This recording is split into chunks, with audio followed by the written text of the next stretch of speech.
Tonight, Swamp Thing goes on a 1v1 plant duel that lasts like a minute, tops. Green Arrow shows us that Andrea Sorrentino can make any villain creepy, even the really stupid ones. And Batman/Superman gets a really creative layout idea. Too bad they never thought about how I was actually going to have to read this. All that and more tonight on the Not So New 52.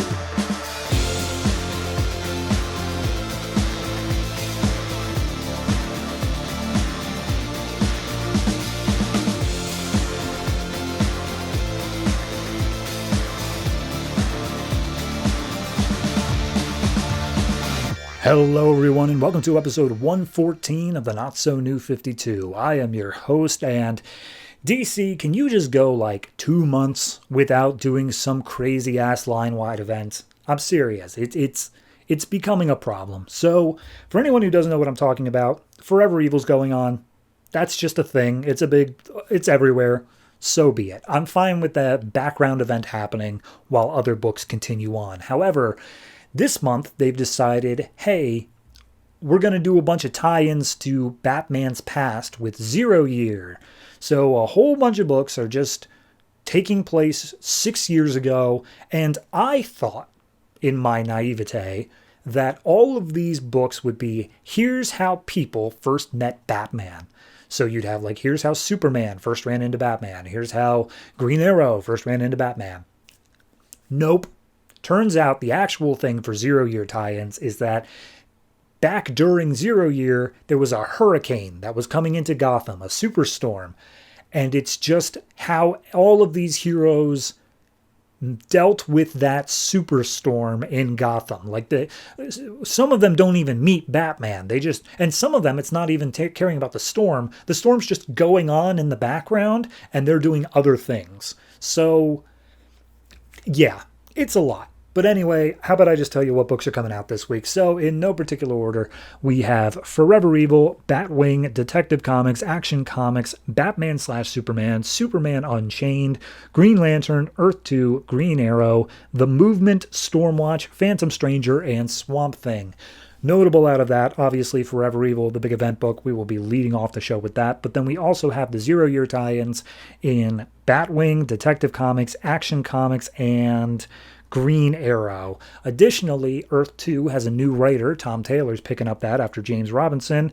And Phantom Stranger is kind of a loose tie-in to Forever Evil, but not really. It's nothing at all. But it does lead into an actual tie-in at the end, so be sure to tune in for that. Anyway, I'm sure this episode's already going to be long because Superman Unchained is dense and it takes a while to get through, so let's just jump into Forever Evil as we always do.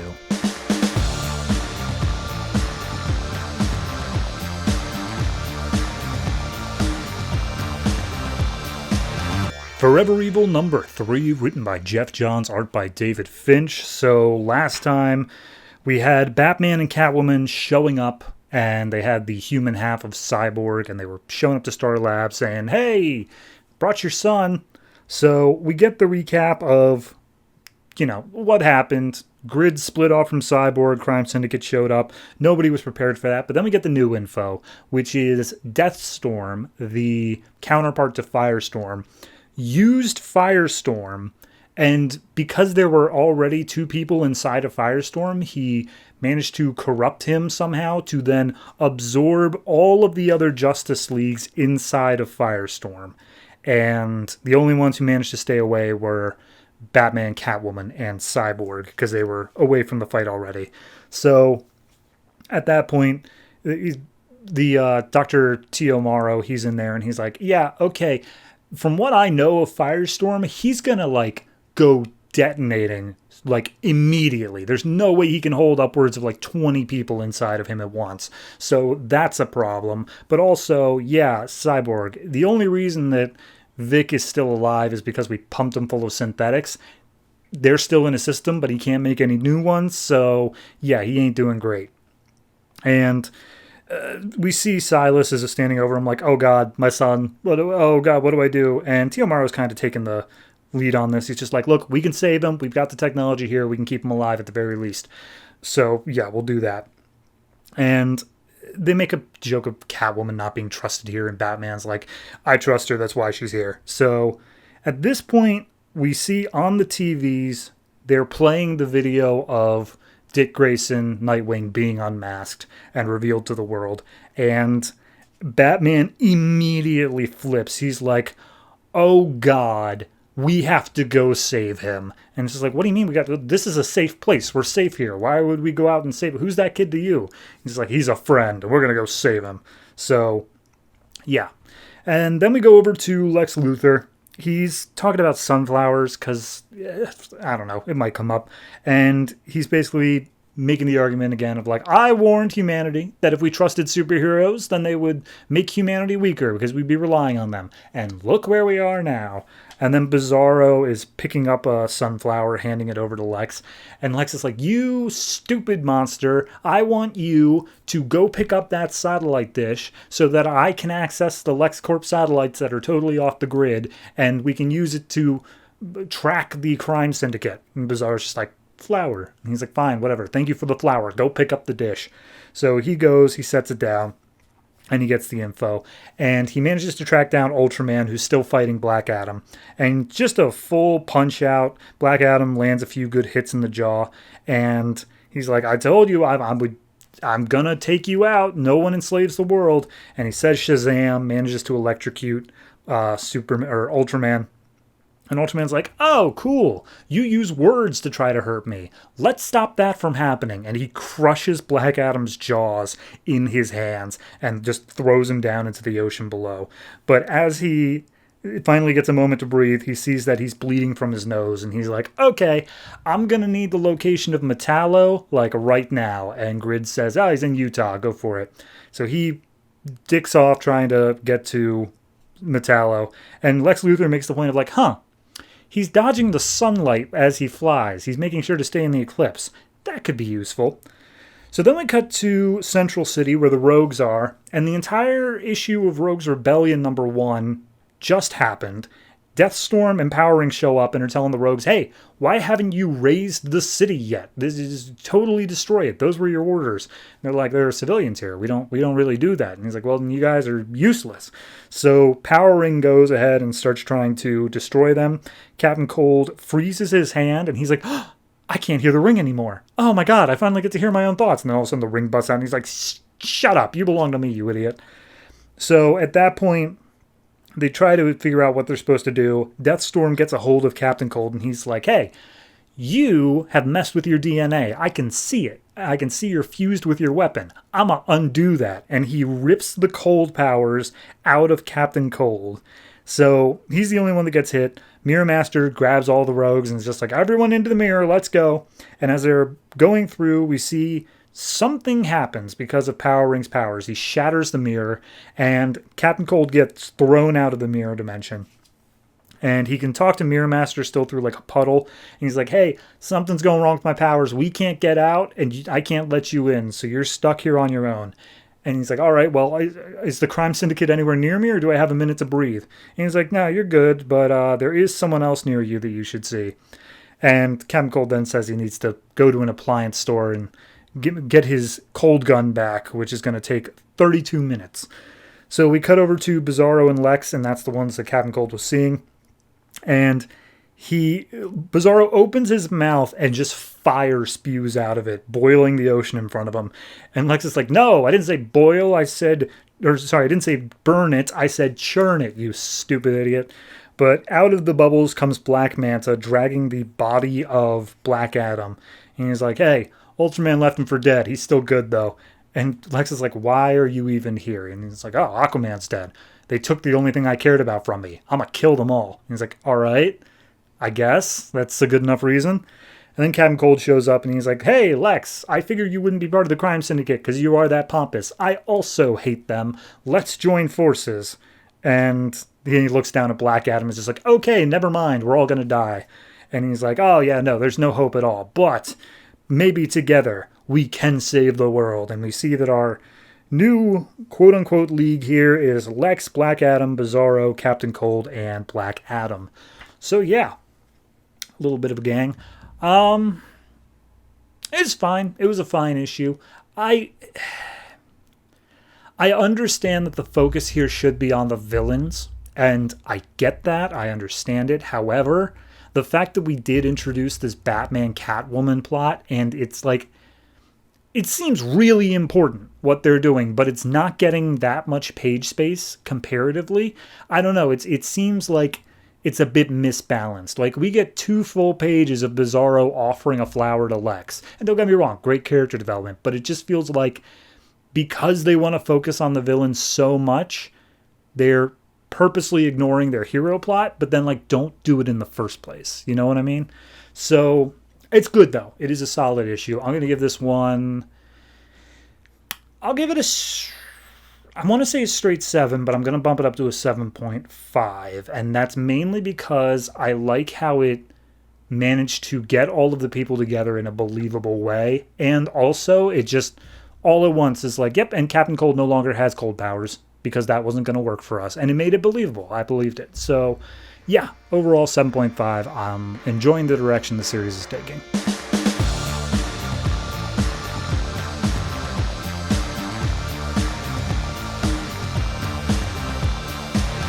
Detective Comics number 25, written by John Layman, art by Jason Fabok. It is a 0-year tie-in, I guess is the correct word.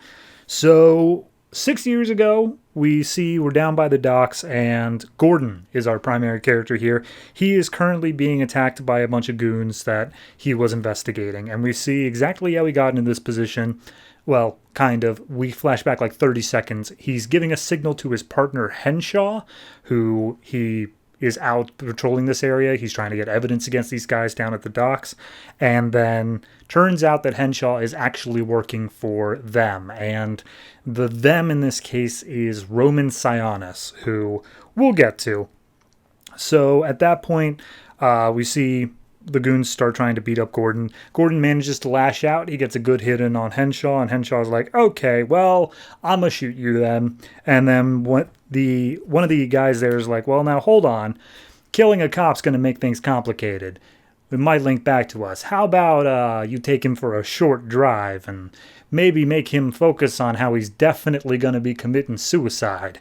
So they pull him onto a car, they drive him over this bridge that was apparently made by Alan Wayne back in the day, and has a whole bunch of suicides off it. And it's kind of, no matter what, going to kill him. Like, either everyone who's ever jumped off of it is either dead when they hit the water or severely injured. No one's ever survived. But Gordon did, and he gets up out of the water and is like, oh yeah, this is it now.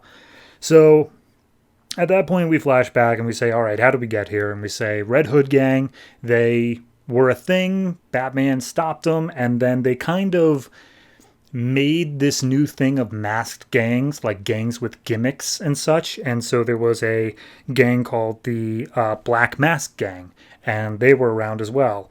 So Black Mask Gang managed to rob this new startup in Gotham that made this like super effective battery that would just completely interrupt the whole market. And they took the prototypes for the batteries as well as killing like 5 people. And Gordon and them arrive on the scene as it's being robbed, but just managed to miss the guys. We see Gordon's other partner at that point, Laney. He's an older cop, but he's like, geez, Gordon, looks like we just missed it. Guess I shouldn't have taken that turn on South Street, huh? And Gordon's like, I told you not to take that. But he just thinks Laney's incompetent. He thinks he's an idiot, so he doesn't, go into it any deeper until Laney goes over and starts like picking up evidence with his fingers. And he's like, dude, this is policing 101. And he's like, we're not going to catch these guys here. We'll catch them the next time they pull something. No big deal. So he's got his suspicions about Laney at that point, but nothing concrete. And it's worth pointing out that he is lieutenant at this point. Commissioner Loeb is bearing down on him. Basically, don't invest, go out and do responses and stuff like that, but when you get free time, you are trying to find who Batman is. You are focused on the vigilante. But he's like, this Black Mask Gang's killed people. Batman's been doing our job. I'ma focus on the killing people part. So he goes down trying to get evidence. There's a surveillance tape from the robbery, and he goes down to get it. Turns out the evidence went missing, and he's like, oh my god, these dirty cops. So at that point, because Commissioner Loeb chewed him out, he's like, I shouldn't be doing this. but I'm going to do it. And he goes out and investigates the it's hard to say how he gets here. He basically sees that all these robberies are very close to a business that is run by Janus Cosmetics, I believe they're called. And so he's looking into the CEO of Janus, which is Roman Sionis. And as he's just looking through the entrance foyer of the building and he's not being allowed up, he sees all these masks lined up and he's like, okay, so this guy's definitely the right guy. So he goes in, he tries pitching it to Commissioner Loeb, and Loeb's like, dude, what did I tell you? Focus on the Batman. And he's like, look, I've got good evidence on this. Just let me investigate it. Let me do anything. He's like, all right, fine, whatever. But Gordon specifically points out there are men on his payroll. He needs someone who is unassailable. So Loeb puts him with an internal affairs officer named Henshaw. And we all saw how that came out. So they investigated for an entire week. They were picking up evidence. Henshaw was playing the part. And finally, when it came time for the big moment, Henshaw sold him out. So we see, thrown off the bridge, all that stuff. He comes back. Gordon makes his way through the police precinct doors. Henshaw's sitting inside, and he's already like, Gordon, I don't know. He seemed really depressed, and he went home with a loaded pistol. Who would have thought?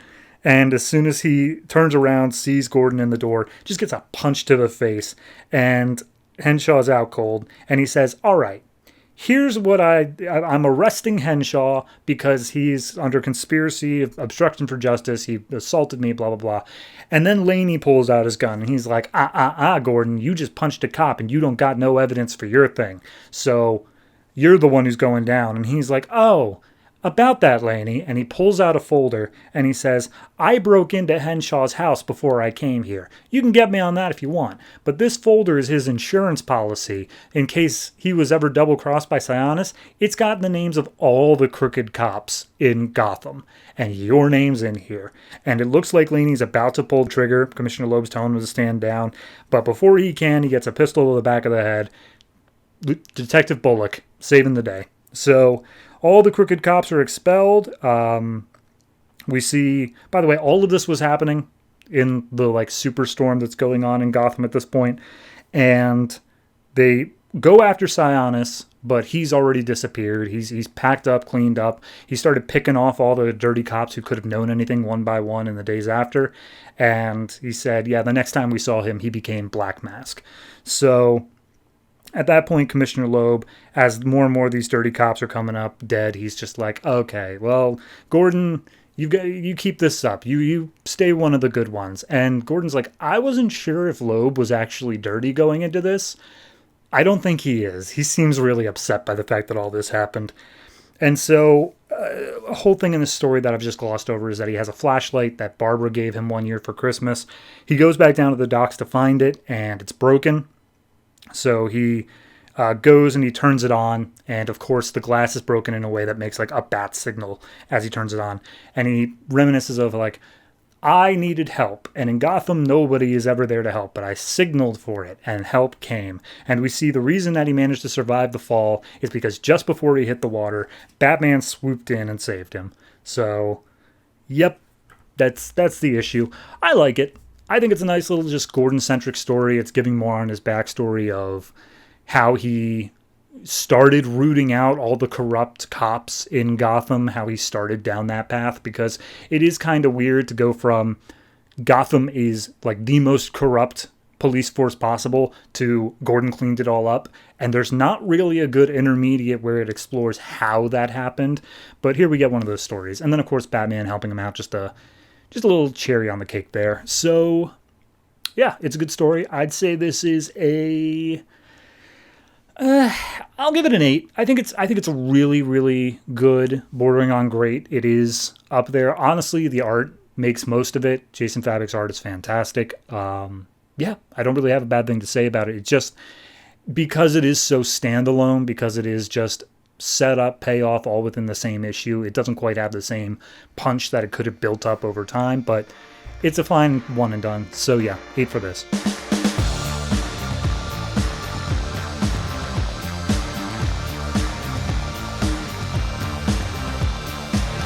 Batwing number 25, written by Justin Gray and Jimmy Palmiotti, art by Eduardo Pansica. So it's a 0-year tie-in, and we open up with the entire childhood, including like in the womb of Luke Fox as he grew up, and we see, loving parents. They moved into this big house once Lucius got rich, and now we're at 6 years ago, and we see Luke and a bunch of other high school kids are in this gym. They're being trained by like a former MMA guy.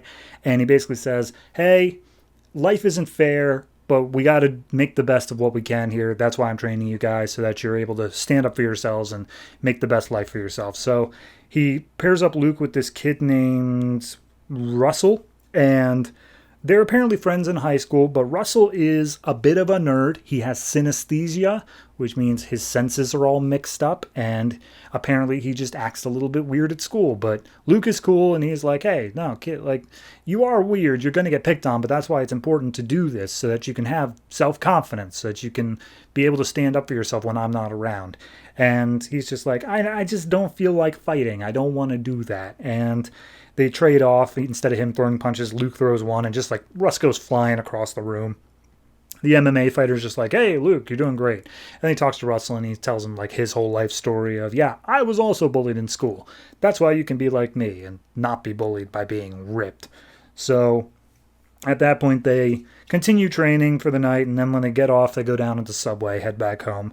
And Russell's talking about this girl he's got a crush on. She's got blonde hair, and he's like, oh, yeah, go for it. It's going to be great. But then this street gang shows up, and they are apparently called the 99 percenters, which is a choice. However, they come up and they start picking on Luke and Russell and basically say, hey, give us all your stuff and we won't beat you up and or kill you. And as Luke basically tells them no, piss off, they start flashing like guns and knives and stuff like that. And Luke's like, yeah, okay, well, I bet I could take you one-on-one if your girlfriend's here, don't jump in. And he's just like, oh, yeah? So then he goes to fight him. He manages to break the first guy's arm and then knees him in the face. The rest of the guys start jumping in. Luke manages to use their own weapons against them and takes them out long enough for him and Russell to get off the train and run away. And Russell's like, what the hell was that, man? And he's like, yeah, it was cool, wasn't it? I was a hero. Like, I was taking on the fight. He's like, no, I need to take this subway home every day. And you just made it so that I'm a target to these guys. They're going to kill us the next time they see us. And he's just like, oh, yeah, I wasn't. I mean, they might not. And he's just like, oh, God, you've made my life like significantly worse here.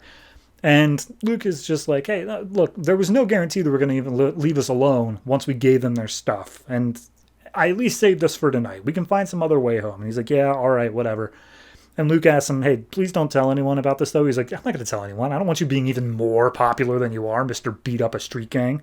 So we then see the next week at school for Russell. Every time he opens his locker, there's just something awful waiting for him. First is a trap that squirts some ink in his face. Then it's some rotten fish. Then it's a live rat. And on that day, he calls his dad and says, hey, can you pick me up? Because, I just can't do this right now. And his dad shoots him down, says no. Out of frustration, he throws his phone against the wall, almost hits this other guy in the head. And the guy's like, hey, weirdo, who do you think you are throwing phones at me? And he's like, get away from me. I don't want to. Just get off me. And he's just like, what? Huh? You got something to say? And then Russell turns around and without thinking just hits him in the face. To which the dude immediately beats the ever-loving crap out of him, and Russell is recorded on a bunch of his classmates' cell phones. We do see the blonde girl that he has a crush on is caring for him and trying to be nice. So later on, we see he is, I guess, at a dorm. I guess they live in a boarding school, and Luke comes up and says, "Hey, Russ, can we talk about what happened here?" And he's not having it. He's super pissed off. He's like, yeah, no, you don't understand. Life isn't fair. I'm not going to go deal with this anymore. But he thinks that everyone else has it fair. So he's getting a little bit jaded and he's getting a bit frustrated. But he doesn't talk to Luke anymore. So a couple days pass. We get the superstorm in Gotham. Luke is trying to take the subway back home, but then he is jumped by the gang, the whole gang has shown up here to attack him, and he gets surrounded. There's no way out. And as he's about to get shot, Batman enters the scene, starts kicking everybody's faces in, and Luke starts fighting alongside of him. And Luke's like, I didn't think he noticed me, but apparently he did, because we know what happens later. So as all the guys start running from Batman and Luke, Batman disappears out of the scene. And he's just like, oh my God, I did it. That's great. So he runs home because he just wants to tell Russell what happened. They saw Batman. And as he gets to the boarding school, we see the bully who beat him up that one day goes flying out the window, just dead. And he's like, oh my God, that's insane. And out of the window comes this hulking brute of a monster. And it says, stay away from me, Luke, implying this is Russell. This is him. So Luke goes, he busts into Russell's room, kicks down the door. We see he's got like a murder board with all the red string and a bunch of like vials of chemicals and whatnot. And he's like, oh God, he made himself a monster. So he goes, he manages to follow Russell, gets down to him, and starts basically telling him, like, what did you do? And Russell says, there's this drug down in Mexico called snakebite, found it on the internet, did some modifications because I'm a smart kid like that, and now I've turned myself into this, and no one's ever going to bully me ever again. And he's like, okay, so what are you doing? And he's like, oh, this storm of the century's going on. I'm going to break down the levees, and they won't have time to repair them before, like, the main part of the storm comes in, and it'll flood the entire school and, like, kill all the people there, all the people who ever made fun of me.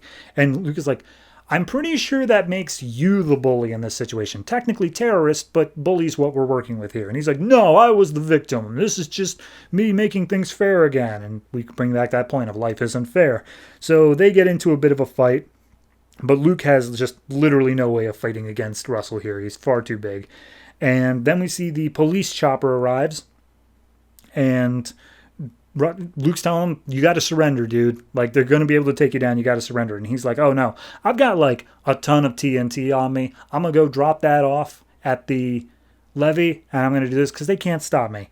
So at that point, we see him trying to press the detonator button on his phone, but his fingers are now too big. So Luke steals the detonator, runs towards the police saying, I've got the detonator. And the police, understandably, are like, he's got the detonator. And they start opening fire. Luke manages to duck out of the way, but in doing so, he sets off the bombs and it blows up, not the levee, because it wasn't placed yet, but Russell. He just explodes out into the Gotham Harbor. He's seemingly dead. And Luke tries to explain what's going on to the cops, but they aren't having any of it, so he gets arrested. So that all happened, and then we see years have passed. We're back to modern day. Russell is now narrating, saying, it took me 6 years to put myself back together, but now I'm going to get revenge on Luke Fox. And we see him standing on a rooftop doing the thing. So, yeah. I mean, honestly, it's just a backdoor pilot to get this new villain in there, giving a little bit of backstory, saying, no, he was really there the whole time. Trust us on that. Wink. So I don't dislike it. I think it's fine for a 0-year tie-in.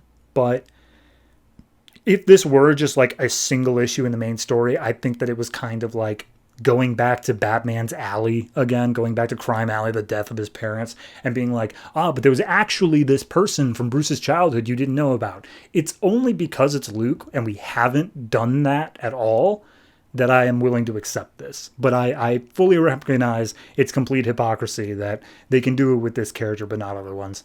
All in all, I mean, it's a fine story. It's a bit on the nose with its morals. I would say it's probably it's a 6.5. It's not bad. It's just not great either. So, yeah.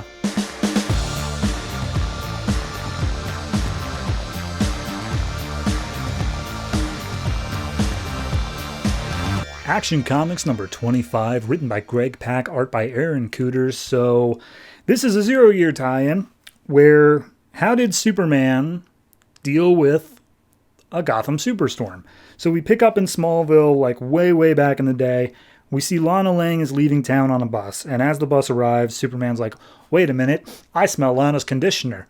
And he just super speeds over there. And is just like, Lana, what are you doing? You leaving? And she's just like, yeah, I mean, look, we both got things outside of Smallville we want to do.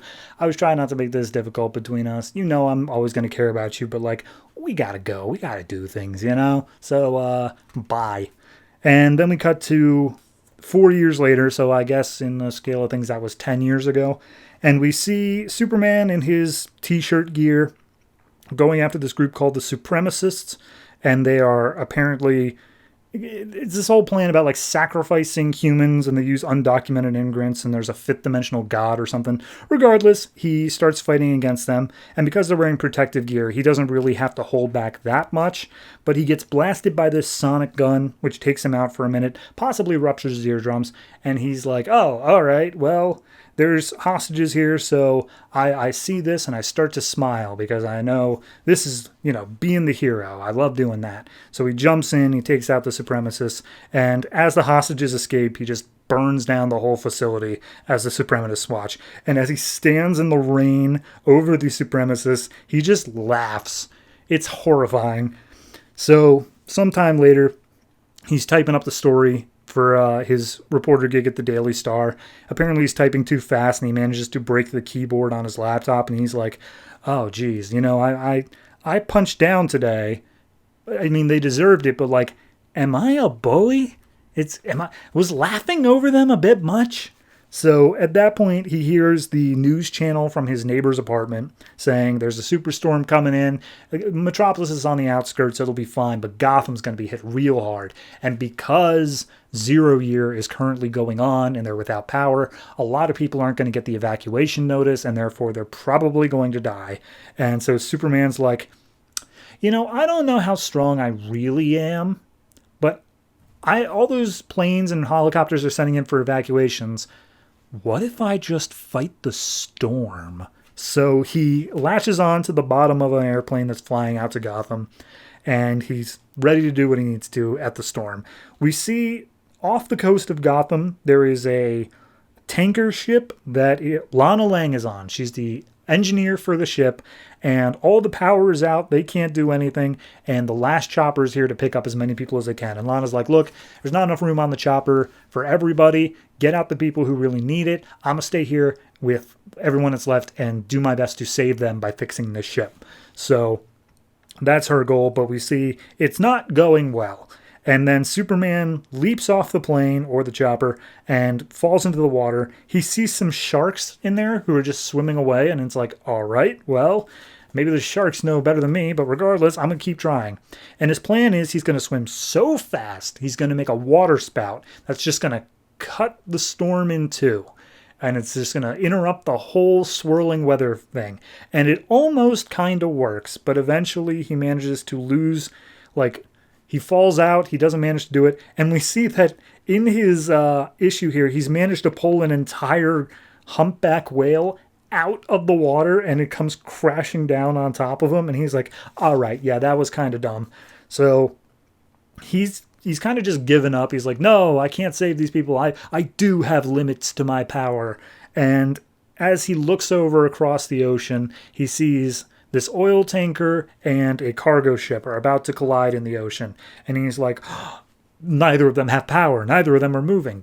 And there are people on board one of those. So at that point, Lana gets the same call and says, all right, everyone who's working on other things, we're working on the main engine. That's the only important thing right now. And we get some dueling narration between the two of them, basically each of them saying, I've got to do this in order to save lives. This is what's important. Never give up. And we see Superman swims his way over, and he uses like a supersonic clap to try to redirect the boats away from each other. It gives them a few seconds, but it still doesn't stop the trajectory. So finally, Lana manages to start the engine, but it's far too late, and the ship looks like it's about to collide with the other ship. And so Clark gets over to the cargo ship, and he just starts pushing as hard as he can. And there is a little bit of collision, but for the most part, it's all superficial, and the other ship is completely out of the way. It explodes. It sends Clark all the way back to shore, but he looks out and sees that he was successful. And the captain of the ship Lana's on is like, Lana, you did it. You started the engine in time. She's like, no, I didn't. That was nowhere near enough time. Whatever happened there was like an act of God. And he's like, all right, whatever. Either way, you're getting a pay raise. So Clark looks out. He hears this conversation. He smiles a little bit. And then he looks over to the side of the coast, and there's somebody standing there being like, hey, why are you in this storm in a t-shirt and jeans? Get over here. You're gonna get really messed up when the real part of the storm hits. And he's like, yeah, okay. Hey, you guys could probably use some more cover. And he picks up this giant, like, rowboat over his head. And he's like, geez, kid, you're pretty strong. And he's like, yeah, not strong enough. And he's like, nah, you just do whatever you need to do and we'll get it done together. So that's the issue. I mean, I like it because obviously early days Clark, early days Superman didn't know what he was really possible, or he had the potential to do. This even shows that because, like, he's still leaping instead of flying. He's still unable to do that. But I like the idea that back then he even thought, like, maybe I am this powerful. Maybe I do have the ability to do these insanely crazy super things. And he just tried it. And obviously he wasn't at this point. He still had to grow into his power slightly. But I think Superman could just redirect a storm. Like modern day Superman, current day Superman, I think he could do it. So it's nice to see that he was at least trying back then. But it does go back to that same sort of thing of, like, you know, you can't be everywhere. You can't do everything. You just have to do what you can. And I think it's a good little moral here. So overall, I think that my only real critique is the art style. There's not every panel, but just some of the faces look a little bit weird, primarily when they're in shadow. I'm not huge on it, but it's not bad. It's not like the worst art I've ever seen. Also, the sharks looked really weird. I don't know how to parse that one. They look like plush toys. So overall, this one's probably, I'm going to say a flat 7. It's just a good story. Nothing too bad, nothing too great. It's just solid enough for what it needs to be.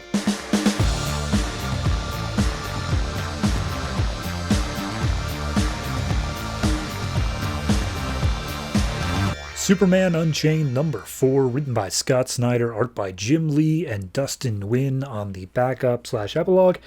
And last issue we had Superman and Wraith jumping into Tokyo to fight against some robots, and then Wraith said, I'm going to have to kill you one day, Superman. So that's a thing. And then Lex Luthor has seemingly kidnapped Jimmy Olsen. So we open up somewhere in Metropolis, and as we find out, Lex is talking to Jimmy. And he's basically saying, hey, Jimmy, we all know how Batman's going to die. It's going to be against the Joker. Wonder Woman, she's going to die because of some magic hoo-ha or whatever.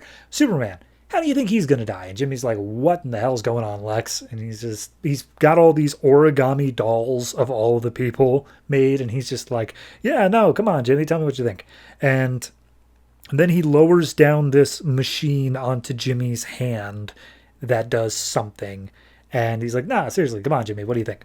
So then we go back to the fight in Tokyo, and it's a whole bunch of robot drone things that are just spouting off Russian.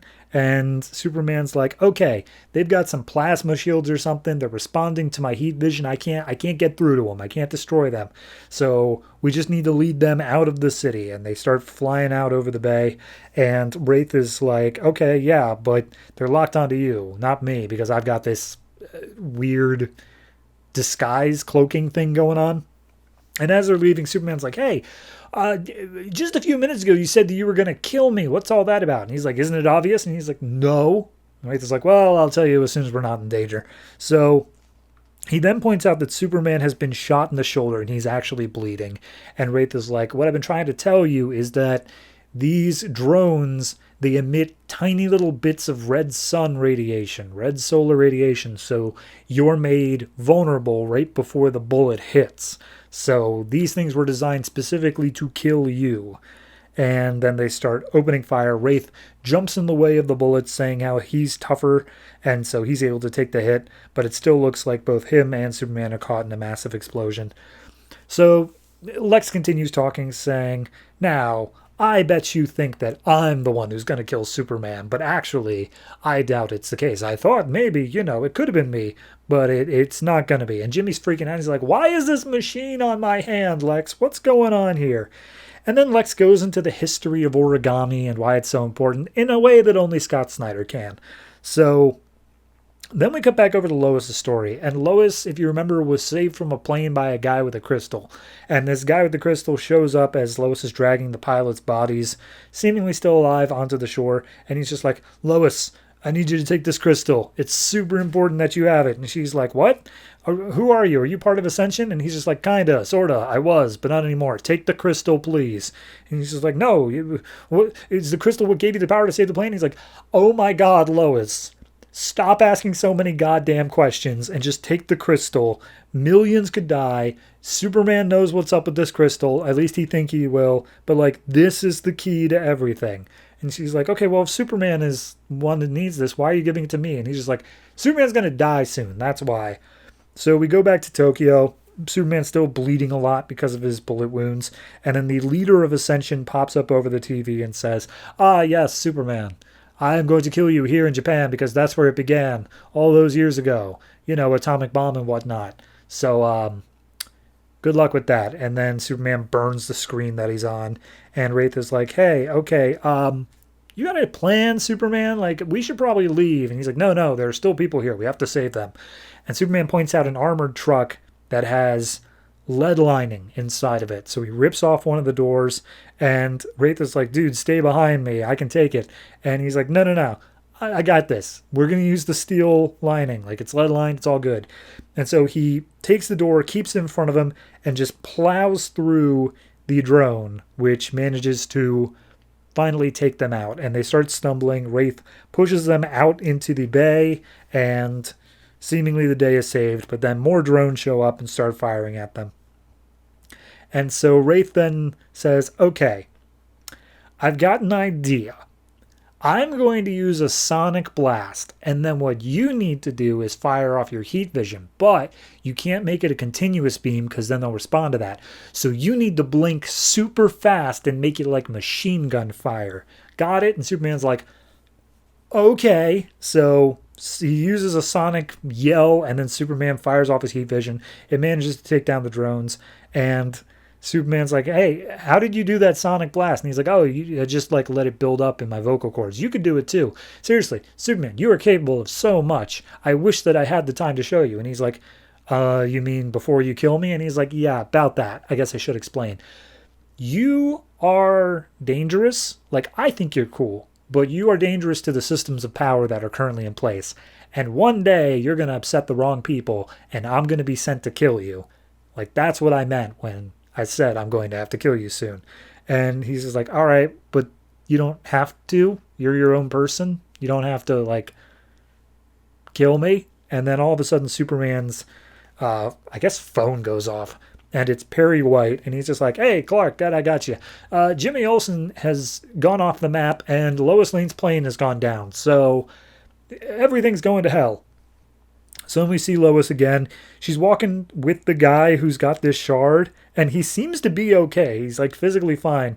And they see this ambulance approaching, and then she's like, oh, great, an ambulance. I'll flag it down. And as they stand in the way, apparently there's no driver on this.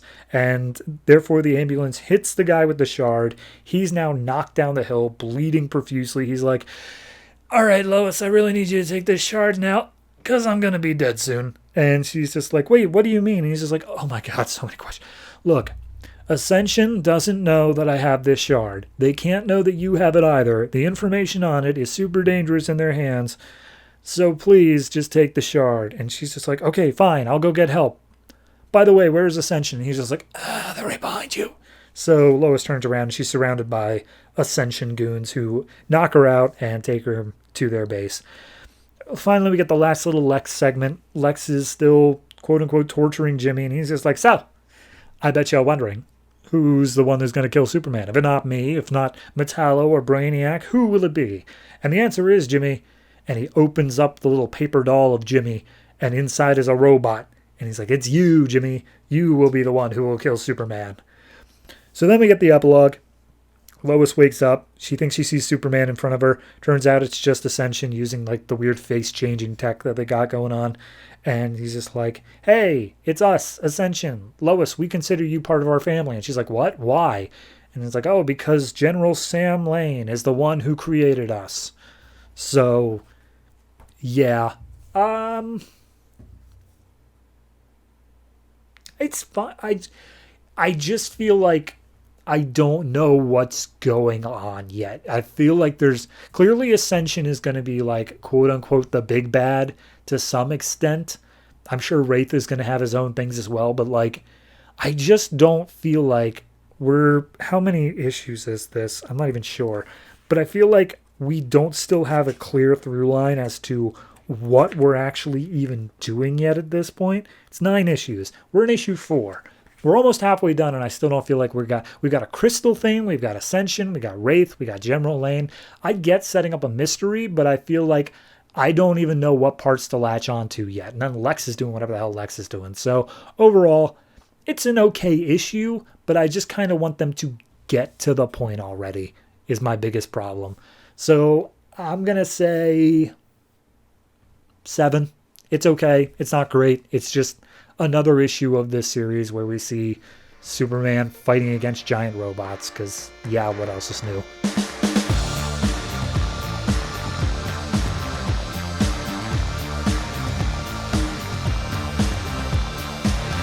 Batman Superman number 5, written by Greg Pak, art by Brett Booth. This is a book that is told in landscape format, meaning I have to hold this whole trade horizontally the whole time, and I can't even begin to tell you how frustrating it is to read this book. So we open up, Batman and Superman are off doing their own things, and Superman is flying off into space to save the world from asteroids, and because he's busy with that, he's called in Batman to fight against Metallo, who's shown up, and he just keeps checking in on the comms, just being like, hey, Bruce, you good over there? He's like, stop calling me Bruce. We're in costume. I'm Batman. And he's like, okay, sorry, Bruce.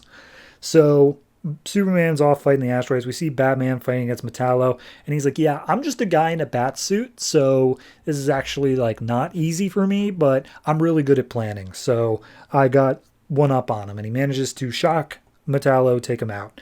And Superman's just perched on a gargoyle nearby. He's like, hey, yeah, I watched you the whole time. Good job. He's like, shouldn't you be fighting asteroids? He's like, yeah, I took care of that. So at that point, Batman takes off because he keeps on calling him Bruce. And Superman goes to get Metallo, but then Metallo just disappears. And then we cut over to the Toy Master game shop in Gotham. And we meet this man named the Toy Master, who's playing a VR video game where he's like, oh my god, I just fought Batman and he totally kicked my ass. And the programmer's like, yep, and that's the game. It's all part of my new chip. It's a neuro connection tech, blah, blah, blah. And he's like, I don't even care. This game is going to be awesome. You're going to be able to fight Batman or Superman. By the way, shouldn't we set up a whole thing of fighting Batman against Superman? Wouldn't that be awesome to see? And he's just like, yeah, totally. I guess we could do that. So we see the asteroid dust is still coming out of the sky. And as it burns up in the atmosphere, there's a tiny seed that immediately plants itself, turns into a plant, and then like spores fly out, seemingly right into Wayne Manor. So Bruce is there punching a punching bag saying like, God, that's Superman. Every time I hear his voice, he annoys me. I get he's doing good, but like, I don't like him. And then he inhales some of the spores and then knocks down the punching bag. All of a sudden, Superman, who is currently talking to Sam Lane, hears the average heartbeat across the entire eastern seaboard increase by 3%. And he's like, sorry, General Lane, I gotta go take care of something because that's not normal. So we see the Toy Master, whose real name is Hiro Okamura. He is now like, okay, the games are no fun single player, so we're going to spread this to a multiplayer. I've got a closed beta with 2 of my close friends and Jimmy Olsen, because Jimmy Olsen is rich and he apparently funded this project for a while. And so they're all basically group taking care of just one character and using all their talents to fight against Batman. So we see them, Batman and Superman are out patrolling the town, and Superman's like, hey, Batman, are you okay? And he's just like, yeah, why? He's like, well, Metallo disappeared. And he's like, you lost Metallo after I beat him up. God, you suck. Click. And Superman's like, well, fine. If he's going to be like that, I don't even want to hear from him. So Batman goes to the place where Metallo was fighting. Nightwing is there, and he's like, Nightwing, my old friend, my old chum, my only person that I like hearing over the comms, unlike Superman. And Nightwing's like, hey, you fought Metallo here. They call him Metal Zero because he doesn't have the name Metallo yet, but like, it's Metallo. So he says, yeah. Weirdly, though, all the bullet holes are still here, but none of the bullets are. And Nightwing says, oh, here, I've got this scanner that might help you. And Batman says, let me have it. And then Nightwing punches him. And we see that Nightwing isn't actually Nightwing. He's under the control of these 4 gamers. And it is a whole thing where they're treating it just like a video game because they don't know that this is the real Batman. They think this is a video game with like updated tech and whatnot. So Nightwing starts flying because I guess the programmer thought that Nightwing flew. And that's when Batman realizes like, wait a minute, you're not Night. Who the hell are you? So he starts trying to fight against Nightwing. And Jimmy Olsen and Co. are basically like, okay, well, if we're fighting against Batman trying to kill him, that means we're technically villains. So let's just mess around a little bit.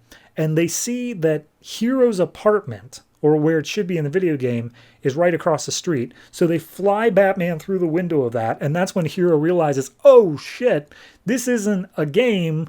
It's actually happening. You just busted into my window. But none of the other gamers believe that's a fact. They just keep on saying like, this is the most self-referential stuff I've ever seen. So he then tells Batman where Nightwing's built-in weaknesses are. So Batman's able to take out Nightwing, and then the hologram sort of just disappears the same way that Metallo did. So then Batman yells at Hero like, who are you? What are you doing? And he's just like, I made a video game. I thought it was fake, but it turns out it's real and we're in the real world. And Batman's like, all right, fair enough. Where's the console? And he just walks over and goes to shut it down. But as he does so, there's a rumble, and Heroes looks over and sees the programmer there. Her name is Agnes. And he's just like, okay, Agnes is here. And Agnes is like, please put the console back down, Batman. It's very important. And she's just like, what? No, Agnes, what's going on? And then all of a sudden, the building just starts like exploding from the sky. And showing up in the room is Mongol. And Mongol's like, hey, Batman. And Batman's like, hey, Mongol, remember when Superman kicked your ass? And he's just like, yeah, I remember that, Batman. Thank you for that. Anyway, I thought that superhero is on your plane. He just immediately goes off into a monologue. And he explains that he thought that superheroes were the driving force, the biggest threat to humanity or whatnot. Turns out it wasn't. He looked at gamers, and he saw that gamers spent all their time fighting, wanting to fight, or thinking about fighting, and strategizing. And so if he were able to take the gamers and actually weaponize them, they would be an unstoppable force, hundreds of millions strong. And so Hero steps up saying, what? No, it's a game. It's just a game, you moron. And Mongol says, not anymore. And there's a big bright light. And in the very last panel, we see Batman down on the ground, hole in his chest, calling out for Superman for help. Here's the thing. There's no reason for this to be landscape. There's not a single like story reason as to why. The cover of this one happens to also be landscape, but the covers for the rest of the arc are not, and yet they will continue to be in landscape. I just... It's so inconvenient to read in just every single way. I can't even begin to express that. So yeah, it's not good to read, but then how's the story itself? And the answer is tongue-in-cheek. Like, it's poking fun at the fact, like, we have Hero's friends all, like, in these little bubbles of holograms that no one else can see. And, like, as they are doing this gamer story while Mongol's explaining his plot, they're chiming in with, like, what is this anti-gamer BS? What, are you running for Congress or something? And I get it. I understand it. I don't like it. Maybe that's just personal taste. I just don't like it. Brett Booth art, also not great.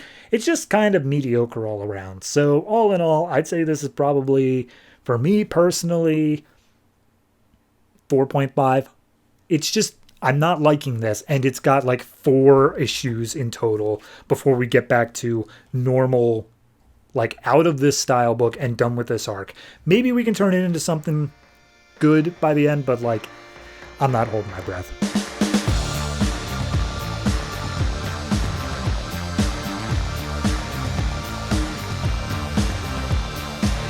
Green Lantern number 25, written by Robert Venditti, art by Billy Tan. So this is post Lights Out, and obviously as that wrapped up, we had a couple of lanterns saying, hey, wait a minute, Green Lantern light and all light is a non-renewable resource, more or less, despite the fact it just got renewed. We will run out one day, and so we quit being Green Lanterns. And we pick up right there with Hal talking to these guys, being like, hey, what do you mean? You can't just quit like that. And he's just like, no. We're not quitting the Corps in terms of like protecting people. We still want to do that. We'll still protect our sectors. We're just not going to use our rings because that seems really irresponsible. And Hal goes through all the reasons why. It's just like, it took billions of years to run out before. This is not something you need to worry about. And he's like, yeah, that's when there was one Corps, the Green Lantern Corps, for like a very brief period of time. Now there are 7 Corps, and they all are running constantly. And Hal's like, okay, fair enough. But, like, come on, we were Green Lanterns. What about, we got to care about the universe here. And they basically say, you do understand that our whole thing is willpower. You're not going to be able to change our mind. And he's like, right, all right, fine, fair enough. You know what? Everybody, the Green Lantern Corps now has a new objective, a new thing that we're going to start persecuting. Anyone who uses the light irresponsibly, any ring wielders who are not good to use the light, we're going to shut them down. And Carol's standing there and she's like, I'm sorry, you're going to do what now? And he's just like, right, Carol, I didn't mean you. I meant someone else. And she's just like, oh, yeah, no, sure. Look, here's the thing. It seems like you've got an idea that you haven't thought through at all. So I'm going to go out to the Star Sapphires. I'm going to tell them about your half-baked scheme here, and we're going to see how well that flies out. So she takes off the planet, and Bales and Hal's just like, Jesus, women, am I right? So we see them all hanging out on Mogo around a campfire, and basically John puts forward like, hey, look, I get what you're saying of we need to use the Green Lantern abilities to stop the light from deplenishing, but like, we will be using the light to stop other light people. Don't you think that sounds hypocritical? Don't you think that'll make people hate the Green Lanterns more?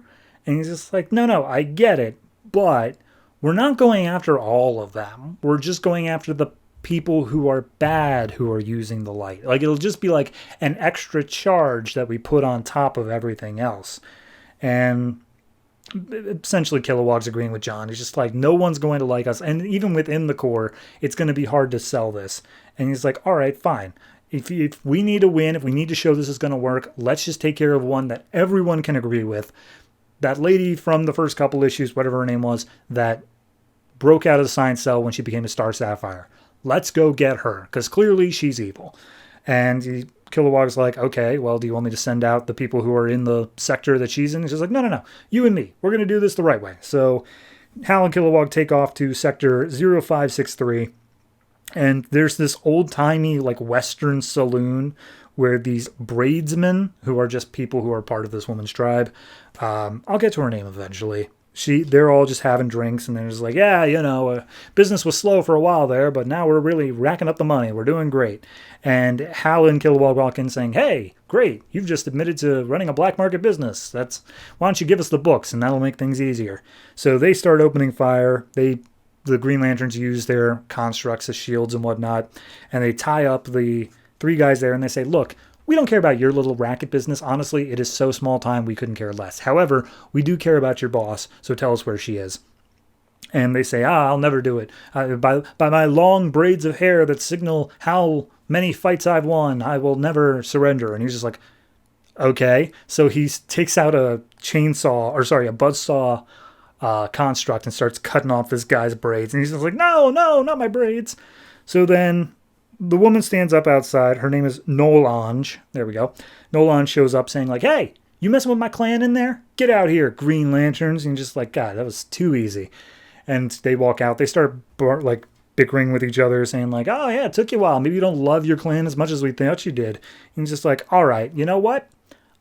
I'm going to bring you down to your knees. And she uses her love tether on Kilowog and says, I will show you visions of your closest loved ones dying. And Kilowog's like, oh, you don't know me, do you? I've had my planet destroyed twice before, and the second time, my woman and my little ones went with it, so you got nothing you can show me. But you did just give me a rope. So he pulls on the tether and then punches her in the face. At which point Kilowog's like, that's why you brought me along, isn't it? You knew that she'd try this and then I wouldn't be affected. And he's just like, I mean, it worked, didn't it? So they managed to shackle her up and say, all right, we've got all these charges on you, but the new one is you are or unauthorized use of the emotional spectrum. So take that. And then all of a sudden Hal gets shot in the back, not damage-wise, but it's all the clan members there saying, hey, you're not going to lay a hand on her. So they start making more defensive shields, and then Hal's like, all right, screw the defensive stuff. Every once in a while, we're going to have to use an actual real big construct here. So he makes a giant bowling ball, rolls it down, knocks over all the clan members, and then starts fighting against Nolange again. And Nolange is basically like, hey, you say I'm unauthorized to do this. I am doing what is best for my core. Who are you to say or my clan, I should say. Who are you to say that that's wrong? And Kilowog makes a giant crab construct that manages to get a hold of Nolange. And they say like, haha, see, you're nothing because you fight by yourself. I'm here with Kilowog. We've learned teamwork and whatnot. You're not that great. And she's just like, fair enough. So then she erupts out with tethers all over the planet, possibly even the universe. Yeah, there's a few like other planets mentioned here. And then people from her clan all over the galaxy are just being brought to her at high speeds. And it says, where is it? Nolange, with great love, calls you to her side. And we see now she has her entire clan here surrounding just Kilowog and Hal. How will they get out of this one? So, all right, obviously the big thing here is the change in directive of the Lantern Corps of now nobody is allowed to use the light anymore, and it's just going to be about like trying to essentially wipe out all the other cores. Sounds like the long-term game plan here, which is interesting, I'll say. It sounds really bad. I mean, not in the way of it sounds like creatively bankrupt or anything. I think it's an interesting idea, but like it sounds like it is so primed to fail that you just know it already. You know that there's no way they're just going to get rid of all the other cores. Not when there's a book called Red Lanterns. So it's an idea. I think it's going to cause a lot of good stories to come out of it. I think there's going to be some real conflict here. It's definitely set Carol back against Hal again, which that's a choice, especially because they've been together since at least the beginning of the New 52. So yeah, I'm down with it, but it has the potential to go sideways real quick. So at least for this issue, it's okay. I just wish they defined it better as to what they mean by like unauthorized as compared to, because they even say that Carol says that straight up of like, when you say unauthorized, I have a feeling that means green users only. So yeah, all in all, I think this is probably I'll give it a 7. It's a low 7, but it's a 7. And that is mainly on, I like the ideas that it brings up, but it could really use some refinement. It feels like they're just kind of playing fast and loose for it to now. I want to know what the actual rules are here for unauthorized use of the emotional spectrum. So once we get that, the scores will go up.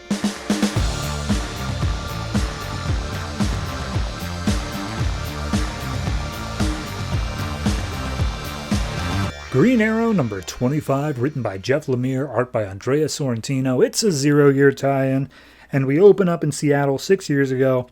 Superstorm's coming through Gotham, and in Seattle, Emerson is watching the TV. And the TV is just going on and on about like, yeah, the Superstorm. But Bruce Wayne literally just revealed that he came back from the dead. He announced his presence. He's like, hey, it's me, Bruce Wayne, and now all of a sudden he's missing again because the Riddler's 0-year stuff is going on. So as Emerson's watching the TV, hoodied figure comes up behind him being like, I never did like that guy. He always steals my headlines. And Emerson turns around and sees it's Oliver. He's back from the island. This is the first time they've met.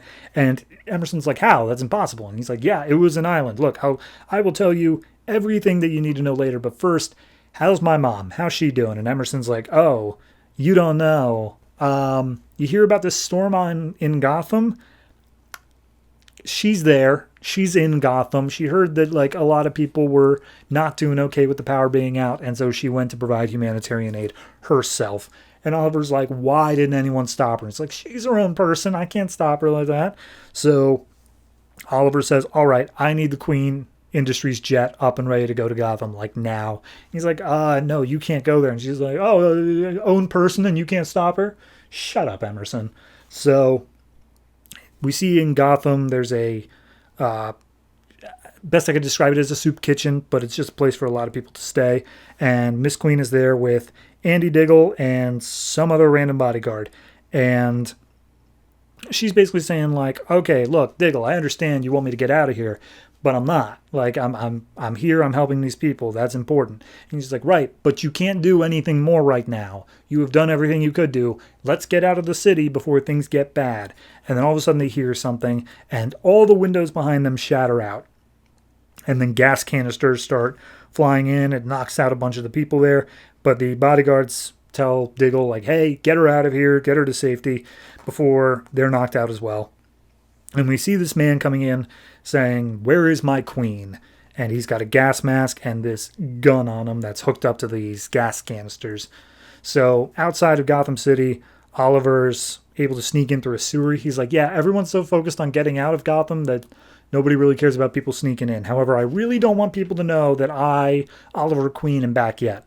That's very important. So I'm going to have to go in disguise. And he pulls out this green hoodie that he was wearing, and now he's using it as a disguise. So Diggle's protecting Moira Queen. And we see that this person, he doesn't get an official name, but it is Killer Moth. This is just before he's picked a name. He says, yeah, no, I'm looking for the queen of the moths. And I've just got mental illness. That's really all it is. I like moths, and that's going to be my shtick. And so Diggle fires off a shot. He responds with his own shot, but his shot uses highly pressurized air, like super pressurized to the point where it crumples the bullet. So then Diggle approaches him and just starts trying to beat him up. But Moth's got a few hits on his own, so he lands a punch, uses his gun, blasts Diggle away, and says, okay, Miss Queen, hi, how's it going? You are going to be worth millions if I ransom you, so let's go, I'm kidnapping you. And then all of a sudden an arrow pierces his hand, and you think it's Green Arrow, but actually it's Batman with a crossbow. He's like, oh, you're not taking her anywhere. So Batman shows up, he punches Moth in the face, they get into a little bit of a fight. And Moth is like, hey, you're my inspiration. You're the whole reason I'm doing this. And Batman's like, no, that's not good for my image. Please don't say that. So then Moth manages to use his gun enough to get Batman away. He's down on the ground. Moth puts his gun in his face and says, like, do you know what's going to happen if I pull it from this close? And then all of a sudden his wrist is impaled with another arrow. And this time it is Oliver saying, get away from him. He fires off another shot, misses, and Oliver's like, ah, crap. So Batman tells Green Arrow, get out of here. I don't need an amateur messing up my business. And Oliver's like, excuse me, I just saved your life. You were about to get a blast from the face. And he's like, I had it under control. So they managed to knock down Moth and then just start taking punches back and forth on him until finally Batman's like, all right, we got him. Hey, Miss Queen, why don't you come with me? I can get you out of Gotham. And Queen's like, I'm going to go with the green one. And he's like, what? All right, fine, I'll take care of Moth. Don't let her die. So takes away Moth.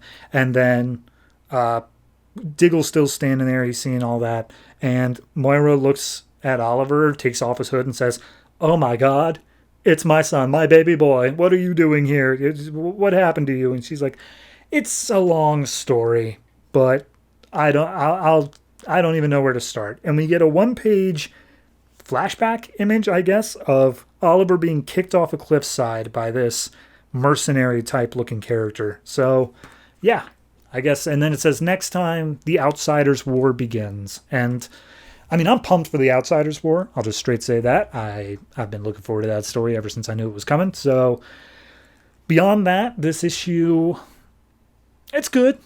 I mean, it's as good as any other Jeff Lemire issue that's been going on. I can't remember if we got the story of Oliver returning to Seattle.